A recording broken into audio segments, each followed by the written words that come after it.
உலக மக்கள் எல்லோருக்கும் வணக்கம். நான் உங்கள் ஜி கோபால் பேசுகிறேன்.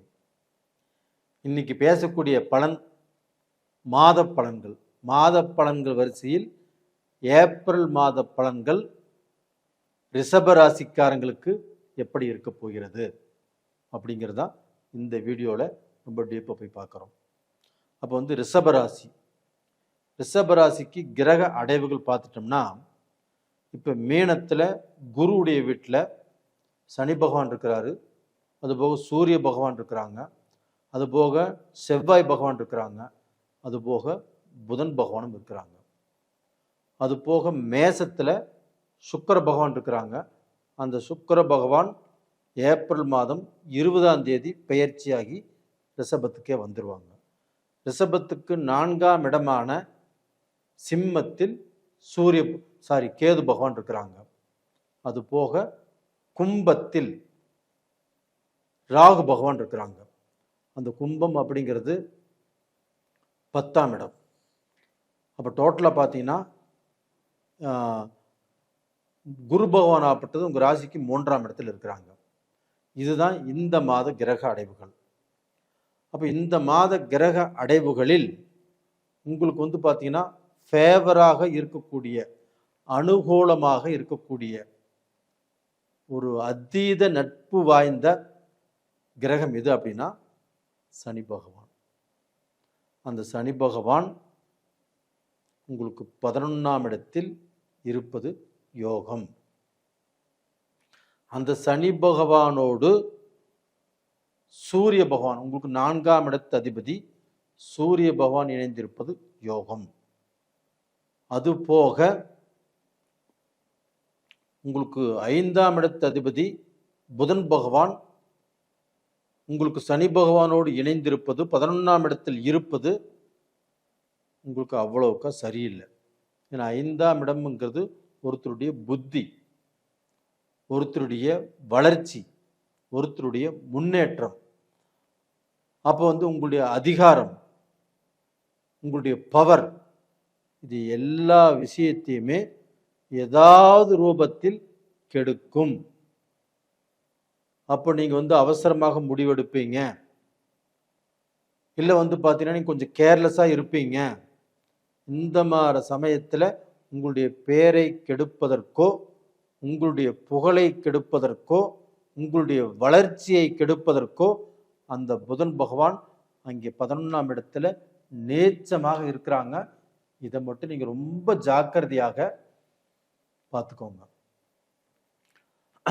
அது போக பார்த்தீங்கன்னா உங்களுக்கு உங்களுடைய ராசிநாதன் சுக்கிர பகவான் 12ஆம் இடத்தில், அதாவது மேசத்தில் இது நாள் வரைக்கும் இருந்து அந்த ஏப்ரல் 20ஆம் தேதி உங்களுடைய ராசிநாதன் உங்களுடைய ராசிக்கே வர்றாங்க. அப்போ அந்த 20ஆம் தேதிக்கு மேலே நீங்கள் பார்த்தீங்கன்னா எதிர்பார்த்த காரியங்கள், நீங்கள் முயற்சி செய்து இதற்கு முன்னாண்ட நடக்காமல் தடைபட்டு இருந்த காரியங்கள் கரெக்டாக அந்த 20 to 30க்குள்ள அந்த 10 நாட்கள்ல உங்களுக்கு நடக்கும். ரிஷபராசி நேயர்களே, கண்டிப்பாக உங்களுடைய வாழ்க்கையில் உங்களுடைய வாழ்க்கை தரத்தையே நிர்ணயம் பண்ணக்கூடிய அளவுக்கு அந்த 10 நாட்கள் அப்படிங்கிறது உங்களுக்கு பார்த்தீங்கன்னா ஒரு செல்வாக்கான டைம். அப்போ அந்த 10 நாட்களுமே பார்த்தீங்கன்னா நீங்கள் பார்த்து பயன்படுத்தி கொள்ளுங்கள். இது போக பார்த்தீங்கன்னா அந்த செவ்வாயும் சனியும் சந்தித்திருப்பது, உங்களுக்கு 12ஆம் இடத்து அதிபதி செவ்வாய் பகவான் அந்த சனியோடு சேர்ந்திருக்கிறதுனால உங்களுக்கு ஏதாவது விரய செலவுகள், ஏதாவது தெண்ட செலவுகள், இல்லை ஏதாவது வண்டி வாகனத்தில் ஏதாவது தடைகள், விபத்து வருவதற்குண்டான ஒரு அறிகுறி தான் அந்த செவ்வாய் சனி சேர்க்கை. அப்போ அந்த செவ்வாய் சனி சேர்க்கை இருக்கிறதுனால கண்டிப்பாக நீங்கள் வண்டி வாகனத்தில் பார்த்து போங்க. கொஞ்சம் பொறுமையை கையாளுங்கள். இளைஞர்களுக்கு பார்த்தீங்கன்னா வண்டியில் சர்க்கஸ் பண்ணுறதெல்லாம் விட்டுருங்க. அப்போ கொஞ்சம் நிதானமாக ஃபாலோ பண்ண நல்லா இருக்கும். லேடிஸுமே அதே மாதிரி தான். அரைகுறையாக ஓட்ட தெரிந்தவர்கள் கண்டிப்பாக ஓட்டினீங்கன்னா கண்டிப்பாக மாட்டிக்குவீங்க. அதனால இந்த மாதத்தில் கொஞ்சம் நிதானமாக இருங்க.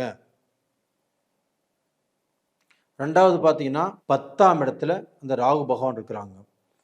குரு பகவான் அந்த 10ஆம் இடத்தில் இருக்கக்கூடிய ராகு பகவானை அந்த குரு பகவான் பார்க்குறாங்க. அப்போ அந்த 10ஆம் இடம் அப்படிங்கிறது தொழில் ஸ்தானம். அப்போ உங்களுக்கு ஏதாவது ரூபத்தில் தொழிலில் பிரச்சனை இருக்காது. தொழிலில் சம்பாதிப்பீங்க. அதே சமயத்தில் பார்த்தீங்கன்னா தொழிலில் மாற்றி செய்யலாங்கிற எண்ணங்கள் உருவாகும். தாராளமாக நீங்கள் செய்யக்கூடிய தொழிலில் பிரச்சனைகள் இருக்காது. அதே சமயத்தில் பிரச்சனைகள் இருந்தாலும் இந்த மாதத்தில் கிளியர் ஆவதற்கு வாய்ப்பு இருக்கிறது. அப்போ டோட்டலாக பார்த்தீங்கன்னா இப்போ செய்யக்கூடிய வேலையில் கொஞ்சம் ஸ்ட்ரெஸ் இருக்கும் உங்களுக்கு. ஏன்னா இந்த செவ்வாய் சனி சேர்க்கையினால் அந்த சூரியன் ஒரு முதன்மை கிரகம் நவகிரகங்களில். அப்போ அந்த சூரியன் சனியும் சேர்ந்திருந்ததுனால உங்களுக்கு பார்த்தீங்கன்னா வேலையில் கொஞ்சம் ஸ்ட்ரெஸ்ஸு, இல்லை உங்களுடைய மேனேஜருக்கும் உங்களுக்கும் ஏதாவது ரூபத்தில் வீண் பிரச்சனைகள், சண்டை சச்சரவுகள், இல்லை உங்கள் ஓனருக்கும் உங்களுக்கு ஆகாமல் போகலாம். அப்போ அந்த கம்பெனியில் பேப்பர் போட வேண்டிய சூழ்நிலை கண்டிப்பாக வரும்.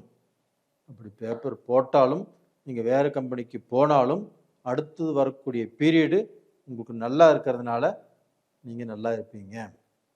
அதுபோக இல்லத்தரசிகள் அப்போ இந்த மாதத்தில் நீங்கள் அந்த 20ஆம் தேதிக்கு மேலே 30ஆம் தேதிக்குள்ள ஏதாவது ஆபரணங்கள், தங்கம் சம்பந்தப்பட்ட விஷயம் பார்த்தீங்கன்னா நீங்கள் அடகு வச்சாலும் திருப்பிக்குவீங்க. இப்போ பார்த்தீங்கன்னா ஒரு செயின் செஞ்சுருக்கிறீங்க, அடகு வச்சு ஒரு 3 வருஷம் 4 வருஷம் ஆச்சு. இந்த செயின் செஞ்சதுலேருந்து புதுசாக செஞ்சு அப்பவே நம்ம அடகு வச்சுட்டோம், இன்றைக்கி வரைக்கும் நம்ம அதிக நாள் போடவே இல்லை அப்படின்னு நினச்சிங்கன்னா இந்த பீரியடில் கண்டிப்பாக அதை வாங்கி மகிழக்கூடிய அளவுக்கு வாய்ப்புகள் உருவாகும். இல்லைன்னா புதுசாக கண்டிப்பாக ஏதாவது ஆபரணங்கள் செய்வீங்க, புதுசாக ஆடைகளும் வாங்குவீங்க. இந்த பீரியட் உங்களுக்கு ரொம்ப நல்லா இருக்குது. அதனால் தைரியமாக இருங்க. அதே சமயத்தில் நீங்கள் தைரியமாகவும் இருக்கலாம், சந்தோஷமாகவும் இருக்கலாம். வண்டி வாகனத்தில் ஜாக்கிரதை. 2வது முக்கியமான முடிவுகள் எடுக்கிறதுல கொஞ்சம் ஜாக்கிரதையாக இருங்க. கொஞ்சம் பார்த்தீங்கன்னா இந்த ஏப்ரல் மாதத்தை கொஞ்சம் நிதானமாக எடுத்து செல்லுங்கள். அது போக பார்த்தீங்கன்னா ரிஷப ராசிக்காரங்களுக்கு கொஞ்சம் உடல் பிணிப்பீடைகள், இந்த கழுத்து சம்பந்தப்பட்ட பிரச்சனை, இந்த முதுகு சம்பந்தப்பட்ட பிரச்சனை, 2வது முட்டிங்கால் சம்பந்தப்பட்ட பிரச்சனை, இது மாதிரி பிரச்சனைகள்லாம் கண்டிப்பாக வருவதற்கு வாய்ப்புகள் இருக்கிறது. அப்படி வந்தாலும் நீங்கள் மருத்துவ ரீதியாக அதுக்கு பார்த்தீங்கன்னா இந்த மருத்துவ ரீதியாக நீங்கள் பார்த்து சரி பண்ணிக்கலாம். ஒன்றும் கவலைப்பட வேண்டியதில்லை. தைரியமாக இருங்க. உங்களிடமிருந்து விடைபெறுவது உங்களின் ஜி கோபால். நன்றி, வணக்கம்.